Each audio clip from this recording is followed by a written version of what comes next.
Act 6, turn around, bright eyes. In his writing, David Sedaris can be kind of sharp-tongued, but when you talk to him, when you meet him, he's really kind of a sweetheart. When my sister Karen met him at a reading, I remember she said to David, she said, "You're a lot nicer than I thought you would be based on your books."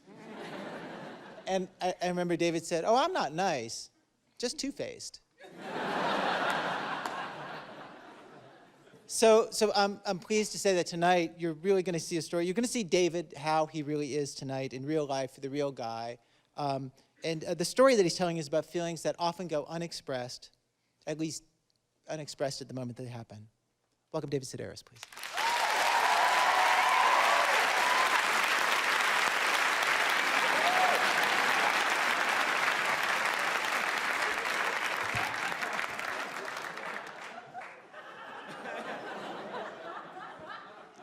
To those who don't travel very often, the Courtyard Marriott might seem like a decent enough hotel. It's clean, sure, and the staff is polite. I wouldn't give you 2 cents for its pillows, though, and the tubs are far too shallow for my tastes.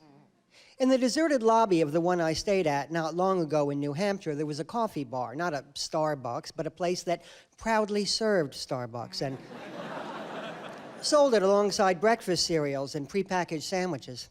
I noticed it on my way back from lunch, and just as I decided to get a cup of coffee, someone came around the corner and moved in ahead of me. I'd later learned that her name was Mrs. Dunstan, a towering, dough-colored pyramid of a woman, wearing oversized glasses and a short-sleeved linen blazer. Beside her was a man I guessed to be her husband, and after looking at the menu board, she turned to him.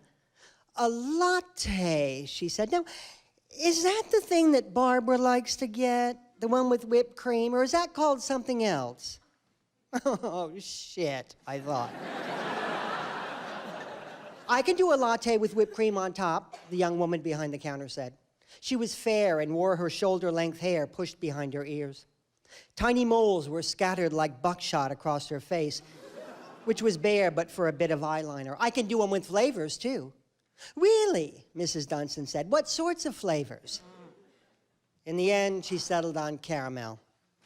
Then her husband squinted up at the board, deciding after a good long while that he'd try one of those mocha something or others, and could he get that iced? As I groaned into my palm, he wandered off.